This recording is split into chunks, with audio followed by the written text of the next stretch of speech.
We would not be here were it not for the vision, the courage, the unwavering determination of one particular individual, Joe Biden.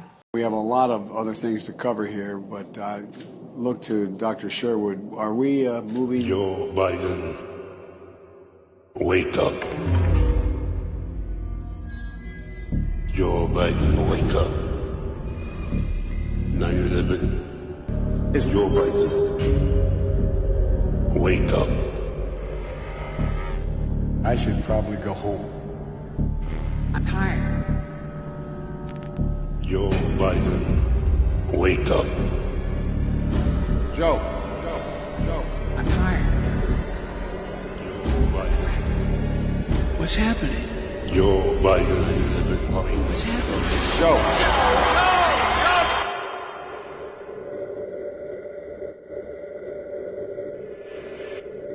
Hello, Mr. President. Wake up.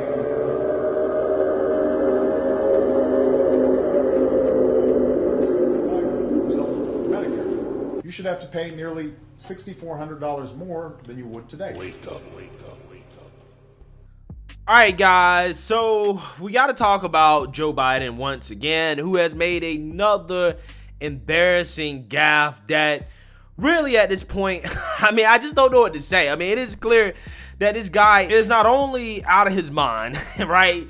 He's simply not there, but he is also a controlled asset, evidenced by the fact that he is so out of it, right? He's lost his mind to the point that they literally have to give him a script telling him when to sit down during a meeting, right? A step-by-step playbook on how to act, just to do basic things during a meeting. Again, this is so embarrassing that even foreign reporters are roasting Joe Biden for his obvious mental deficiencies. Take a look. Now it's time to check in on the leader of the free world, who this week proved that he will, Ron Burgundy style, read anything on the auto cue. Anything. It is noteworthy that the percentage of women who register to vote and cast a ballot is consistently higher than the percentage of the men who do so. End of quote. Repeat the line. For the last time, anything you put on that prompter, Burgundy will read. Yeah, just like the legendary fictional news anchor for one of the funniest movies ever made, Anchorman, The Legend of Ron Burgundy, the current US president will read whatever he sees on the auto cue. For the last time, anything you put on that prompter, he will read. Arnold Q1. It is noteworthy that the percentage of women who register to vote and cast a ballot is consistently higher than the percentage of the men who do so. End of quote. Repeat the line.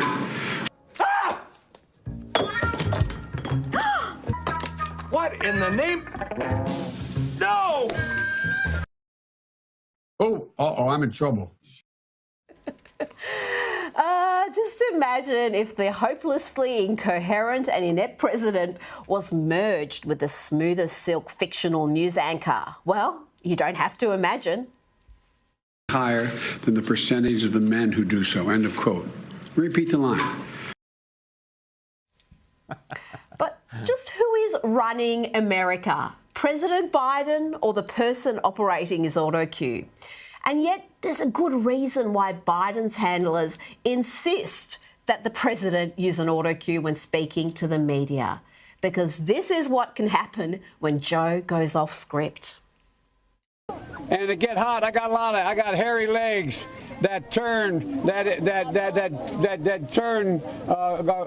blonde in the sun.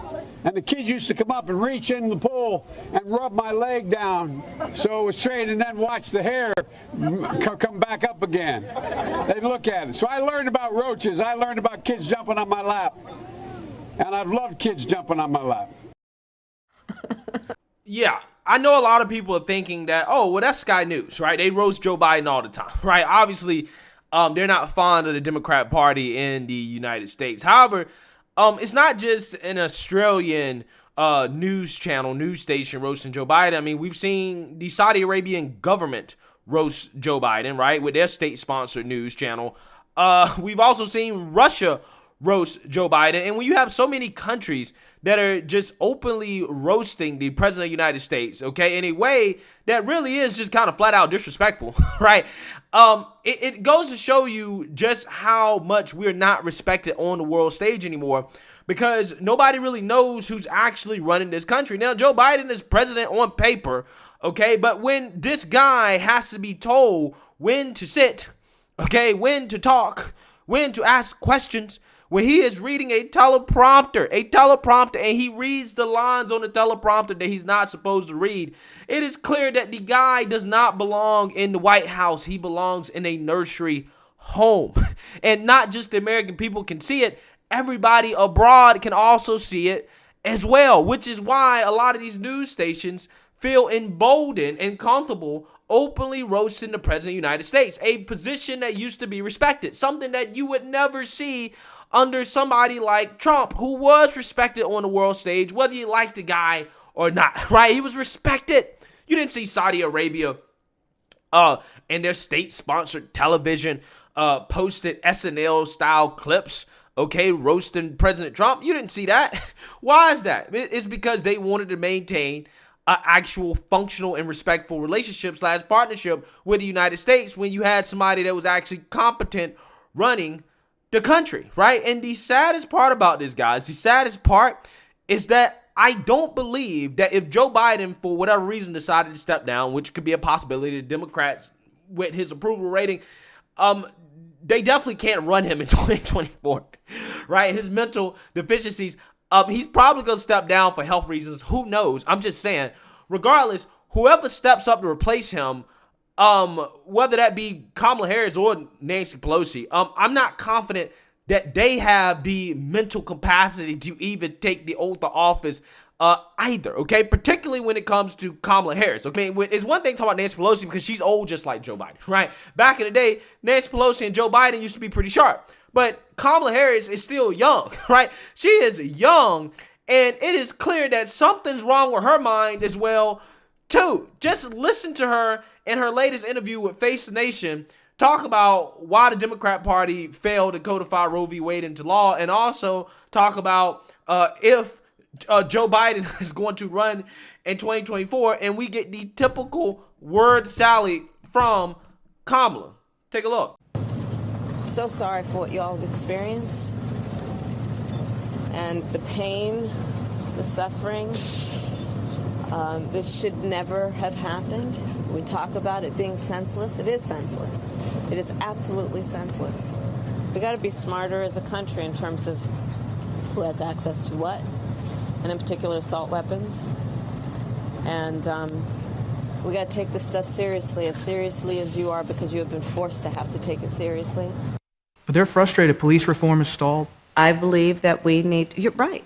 I mean, but again, this is there is a cycle, there is a connection between what we want to have happen and the power of Congress to actually make it happen when it comes to changing the laws, when it comes to writing and then putting in effect laws that create accountability and greater fairness in our system, be it our criminal justice system, be it our healthcare delivery system, all of that. And so there is a lot at stake. We cannot wait for Congress to act. Congress must act. But also we cannot wait for Congress to act, which is why the President, Joe Biden, this morning, earlier today, issued executive order. You don't have to abandon your faith, whatever that might be, to agree the government should not be making that decision for a woman. And so that's why I say, let women make those most intimate decisions. Let people make the most intimate decisions that are about what I call heart and home, which includes contraception, which includes same-sex marriage. Let them make that and be free to make those decisions without government interference. When you look back, did Democrats fail, past Democratic presidents, congressional leaders, to not codify Roe v. Wade over the past 5 decades? I think that, to be very honest with you, I do believe that we should have rightly believed, but we certainly believe that certain issues are just settled. Certain issues are just settled. Clearly, we're not. No, that's right. And that's why I do believe that we are living, sadly, in real unsettled times. Another run by former President Trump is possible. He is signaling that. Would that make it more likely that the president runs? He did it before. So listen, honestly, right now, let's focus on what we got to do with right now, because I know that's how the president is focused. He's focused on doing everything that we discussed, bringing down the cost of gas, dealing with, seeing through what we need to do around getting roads and bridges fixed in America, focusing on what we have continued to do under his leadership, which is to improve and strengthen the relationship the United States has around the world. I've traveled the world as vice president, where, I've been to Europe now, I think at least 3 times in connection with a number of issues, including Ukraine. And these leaders, foreign leaders, will come up to me in the, I think, nearly 3 dozen meetings that I've had. And the first thing they say is thank you, and thank President Biden for what he has done to restore America's role of leadership and partnership on the globe. So all signs point to yes.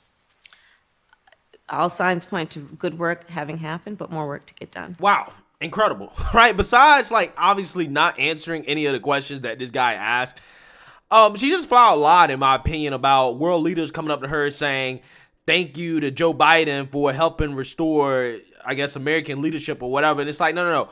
They actually think that we have the worst American leadership ever, okay? Because, again, clearly the president of the United States is not competent. And it is even more clear that the vice president of the United States is not competent either. Guys, it is a shame that we live in a time in which the 3 heartbeats, right, of the office, okay? If Joe Biden was to, for whatever reason, not be able to serve, then it would be Kamala. If Kamala, for whatever reason, was not be able to serve, then it would be Nancy Pelosi. Those 3 individuals, none of them have the mental capacity, mental capabilities to actually be president of the United States, right? Again, it really blows my mind that these are the times that we're living in. Both of them lack communication skills, which, again, blows my mind. How in the world did Kamala Harris become a successful politician? I don't understand. I don't get it. Because if she was communicating like this before, when she was senator or when she was the attorney general in California, I don't understand how she got elected. How do you listen to that and say, yeah, we should elect this person? Okay, I don't remember her being this incompetent, right, or this inarticulate when she was vice president. I don't know what happened. I clearly don't understand, but, hey, it is what it is. I mean, I'm not that surprised, because this is what happens when you elect somebody and you put them in positions of power, not based off credentials or their experience or anything like that. Again, this is what happens when you put people in power based off their color of their skin, what's between their legs, who they like to sleep with, and the things that go into their mouths, not the things that come out of their mouths. Again, this is exactly what you get. Incompetent leadership that literally lacks communication skills to answer basic questions, right? Lord help us. Let me know what you guys think. Make sure you like, comment, and subscribe. Most importantly, share a Black conservative perspective. Peace.